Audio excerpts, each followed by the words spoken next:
What's up, Cardinal fans? Mitchell Swanson here with Coach Rivers. We're at the Rusty Cold Fieldhouse the Thursday before the Satsuma game. Coach, good to have you on. Hey, Mitchell. Starting off 3-0. I mean, first time in school history, it's awesome. How important is it for a team to set that foundation in September? I think it's big. I mean, anytime you get off to a good start, you don't feel like you're playing catch-up. When you dig yourself a hole early, you feel like you're always trying to climb out of it. I think the biggest thing, though, with getting off to a fast start, which we have record-wise, is also keeping the pedal down, making sure we're paying attention to the little things, correcting some of the areas we've been sloppy in the first 3 weeks.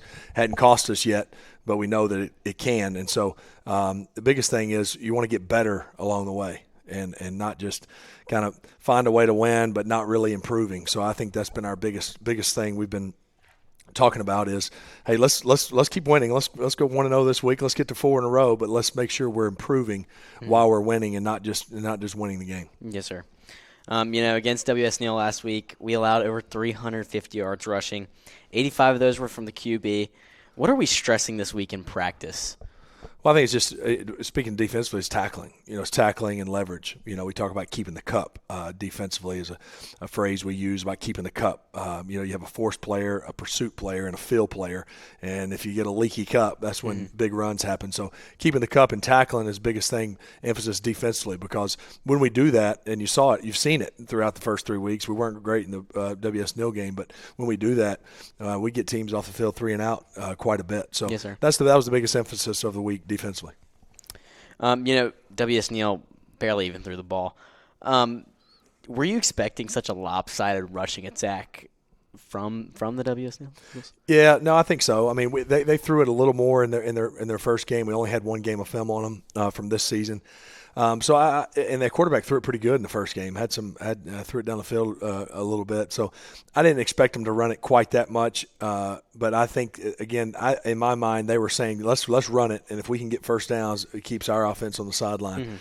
And they were doing that score for score there early. It was 22-all at one point. Yes, sir. And then we got a few stops, and then we were able to score and get that 2-score lead and keep it there. Now moving to the offense, it was a balanced attack. 230 yards passing. 232 yards rushing. How does it help your confidence as an offensive coordinator knowing that your team can keep the other team on their toes? Yeah, well, I think we've always tried to be balanced. I think if you combine the last 3 seasons, we've been probably anywhere between 58% pass to 42% run, somewhere in that range. So we've kind of kept it not too lopsided.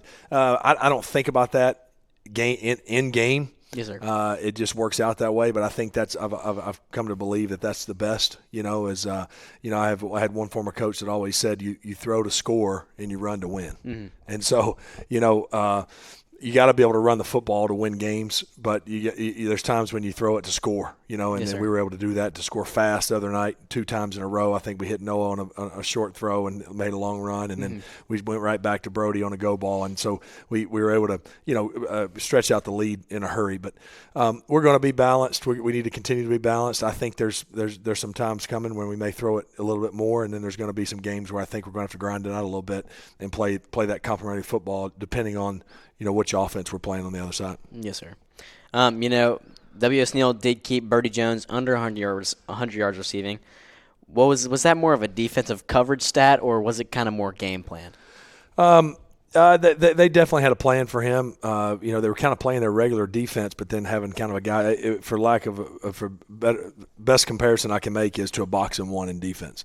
They were kind of playing zone, but then they had a guy just kind of following him around. So some of the things we had up for him weren't as clean as maybe they could have been.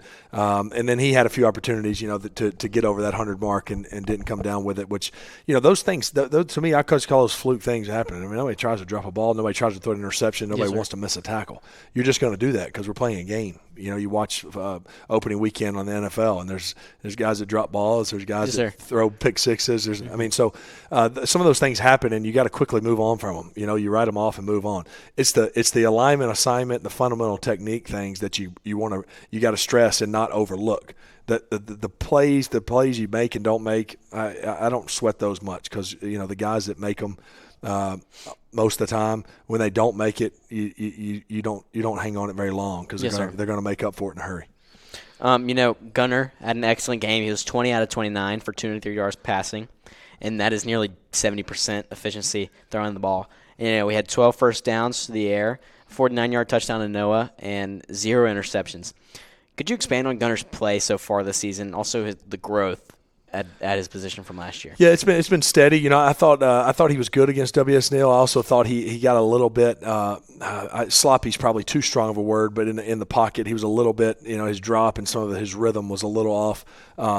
But I think he's been steady. That's probably the best way to describe him thus far this year. He's been steady, and he's made the plays we've needed when we've needed him to. But he's been steady. He's continuing to improve. We continue to give him more at the line of scrimmage. He's been way more vocal on the sideline to me in terms of something he sees and something he likes, which is good because he's the one out there with the ball in his hand that's looking at it. I mean, I'm looking at it from the side, but you want the quarterback to feel good with it. I mean, he was on the sideline 2 days ago in the middle school game going, "Hey, Dad, what do you think about this?" We ended up saying, "Coach Nolan, what do you think about this?" And then, "Hey, Pete, what do you think about this?" So I think it's a little more not that he didn't see it last year, but just a little more confident in saying, "Hey, I want this. Hey, do you think we can put him on this?" So those kind of things are helpful because in-game adjustments, the guys that are on the field are the ones making the plays. Mm-hmm. And sometimes we don't listen to every idea that a player has, but sometimes the best ideas come from the guys that are out there in the game. Yes, sir. And now moving to injuries, how is the health of the team? Are there any injuries, any major or minor? I think we've obviously had our fair share of catastrophic injuries through 3 games. You saw Keller go down last week, so I think we've been dealing with something every week. We haven't been through a game where we've come out clean yet. I do feel like this week, although it was a weird week being out of school on Wednesday, we got a really good practice on Tuesday in the misting rain. We had a good Thursday practice today. So I feel pretty good about where we are health-wise with the guys that we know are suiting up. Yes, sir. We're certainly going to be missing a few and missing those that we lost, season ending early in the year. But the guys we got are going to be ready to roll. And, we're going to be at Satsuma on the turf, dry. Yes, sir. And I look forward to watching our guys have a heck of a game. Turning towards the Satsuma game, it's another Region 1 game. In the past, Satsuma has used, kind of like the wing T Army-style offense, which uses a lot of motions, play action fakes in the backfield. What did you stress to the defense in practice to really help them get ready for Satsuma? Well, really both. They use both offenses. They line up in spread and a little bit similar to what our guys see with our offense in terms of formations, and then all of a sudden they line up in that under center single wing kind of old school deal. So they've done it in every game we've played them. They've done both. So we'll see what their attack is this week and be ready to react. Our guys have done a good job of reacting in game and making adjustments in game. So we'll see what they throw at us and react accordingly. But I think the biggest thing for us this week that we've stressed is let's worry about us. Yes. And that's not a slight to Satsuma, but let's worry about us. Let's clean up the false start penalties. Let's tackle and keep the cup better. Let's throw and catch it. Let's do all those things that we control, because so far when you watch the teams we've had, and we've played respectable opponents, and Bayside's going to win a lot of games this year, and I think John Carroll will bounce back and win some games, and yes, sir. W.S. Neal is going to be a dangerous team with some of the speed they have. But when you look at the things we've done poorly, it really hasn't been because of the other team. Mm-hmm. It's really been a lack of focus on our part, or a lack of execution on our part. And so the biggest thing this week was let's focus on us and clean that up. And, yes, we're going to plan for Satsuma and go attack what they do, but let's clean that up on our end, and then I think the rest will take care of itself. Yes, sir. And kind of one last question for you here. Who should we look for at Satsuma? Can you give us 1 or 2 key players that Satsuma has and what they do well? Well, they got a transfer quarterback in, that came over from St. Paul's, so a different quarterback.